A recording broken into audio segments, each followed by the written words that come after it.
I came up with some strategies with some friends about how to deal with having a husband who can only say cruel things. And it, the idea is you don't listen to anything they say. Obviously, the best would be to just leave and move in to your mom's family's house on Cape Cod. But if that's not an option, you so you just listen to the underlying needs and feelings. So, or you agree. The confluence, remember back from the ICU, the C was confluence, I was ignore. I ended up having extra time to practice because my Lyme disease husband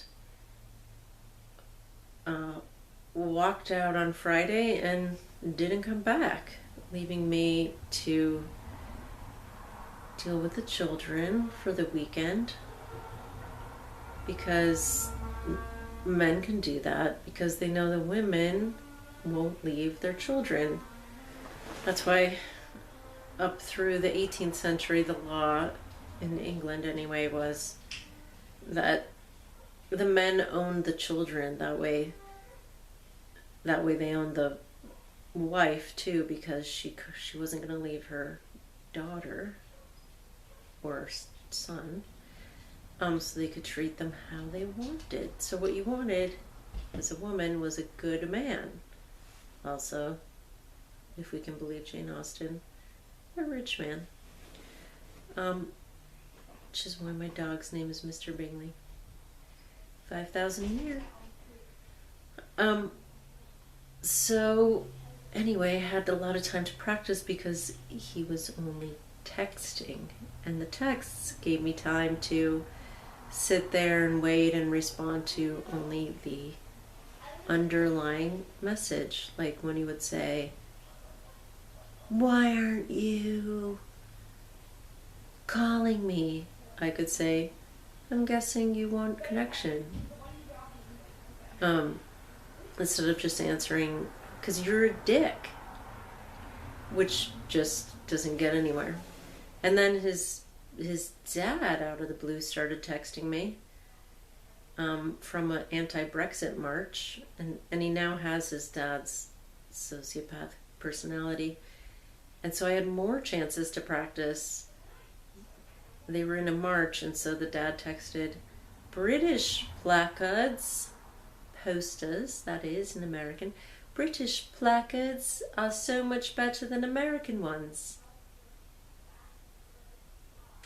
Who can argue? So what I would have said before I started living with a Lyme sociopath was, "Wow, that's the anti-Brexit spirit."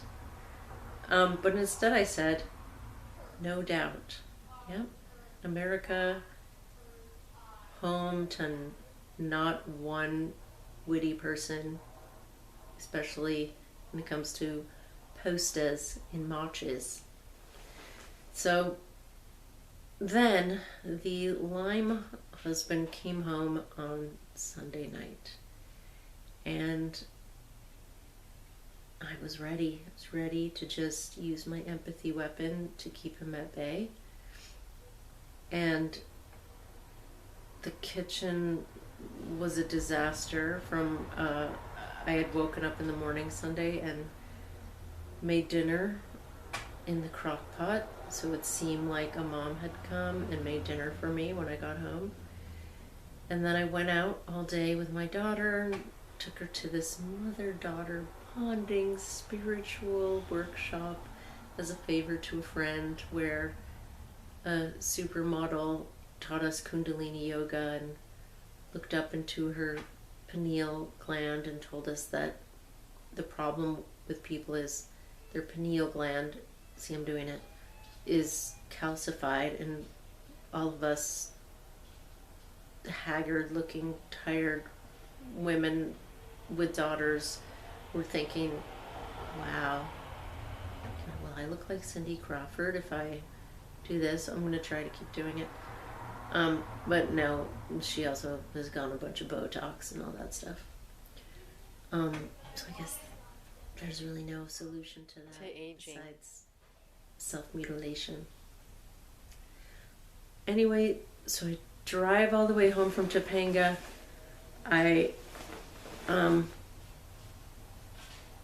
My husband comes home, he puts the daughter to bed, which is obviously the best part of the day.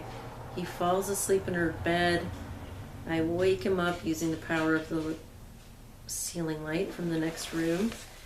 And then he gets up and goes to bed. Mind you, this is after he's eaten the meal that I prepared. So I put on my Wellington boots and I march down to the bed that he's sleeping in.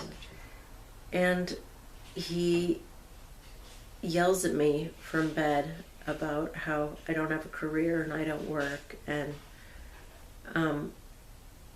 so naturally I stomped back up to my room, and then I was so angry I stomped back down, obviously so I could empathize. And what I did to empathize was rip the sleeping bag off of him, take it back up into the house and hide it, and said, "Get in the house and clean up the kitchen. That's what women want." The miracle of the story is he did clean the kitchen. And I am just letting you know how spiritual I am and how Lyme can really bring out the best in you. So at this point, I'm having realized that there's mescaline growing in my front yard. I'm really considering maybe that's the answer. If I do that, I will let you know.